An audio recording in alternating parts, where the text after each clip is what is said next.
Je suis Michel Gros, vigneron à Vaune-Romanée, dans le département de la Côte d'Or, en région Bourgogne.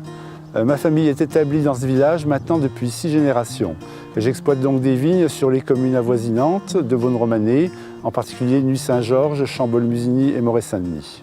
J'exploite 2 parcelles en monopole, l'une en Haute-Côte de Nuits, au lieu dit Fontaine-Saint-Martin, qui est plantée pour partie en pinot noir et pour le reste en chardonnay. Et la deuxième où nous nous trouvons présentement, qui s'appelle le Clos des Réas, qui est donc un clos ceint de murs de 2 hectares, qui est également un monopole, le seul monopole en premier cru sur Vaune-Romanée. La géologie joue un rôle très important en Bourgogne, c'est elle qui explique en grande partie les nuances entre les crus. Nous sommes sur des sols du Jurassique, on peut voir derrière moi le coteau, et sur ce coteau, on peut distinguer à peu près 5 couches, 5 affleurements différents. La viticulture est quelque chose de très important sur le domaine, on y apporte un soin tout particulier. Les vendanges sont manuelles, bien entendu, pour toutes les appellations, y compris les plus simples. Et nous apportons un soin extrêmement attentionné à toute la partie tri de la vendange, de façon à ce que les raisins arrivent dans un état sanitaire parfait en cuverie. Nous sommes dans la parcelle des Vaune-Romanée brûlés premier cru. Je suis en train d'évasiver, ça veut dire enlever le surplus de branches, tout ce qui est en double, pour que les raisins qui restent puissent grossir.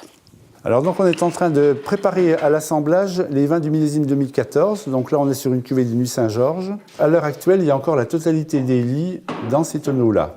Donc le but, c'est d'arriver à mettre du vin clair dans la cuve d'assemblage et de laisser les lits au fond du tonneau. Pour arriver à faire ce travail-là, on utilise donc une chèvre à soutirer qu'on introduit dans le trou de brocro, on appelle ça le trou de brocro qui se trouve à la base du fût. Et de cette façon-là, on ne va tirer que le vin clair. Et ensuite, quand on va arriver à la fin du tirage, on va incliner progressivement le fût, tout simplement pour arriver à descendre, à récupérer tout le vin clair sans toucher la lie. Donc on stocke les lies dans cette cuve-là. C'est dans cette cuve-là que va se produire la décantation et qu'on pourra récupérer un petit peu de vin clair dans quelques jours. Et ce qui sera déposé au fond servira tout simplement à faire de la fine de Bourgogne, partir en distillation. Alors il faut savoir que dans la région, la durée d'élevage en fût varie aujourd'hui entre 12 et 24 mois. 24 mois, ça devient très rare maintenant. À 18 mois, 19 mois, je suis quand même dans les domaines qui font des élevages les plus longs. Quand on pense à des grands Bourgognes, on pense à des vins qui peuvent durer plusieurs décennies. Et c'est ça qu'on veut faire au domaine, des vins qui sont capables de durer dans le temps.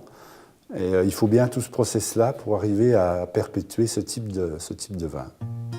Le domaine a une surface de 23 hectares. Nous produisons environ 100 000 bouteilles par an qui sont vendues pour 80% à l'export.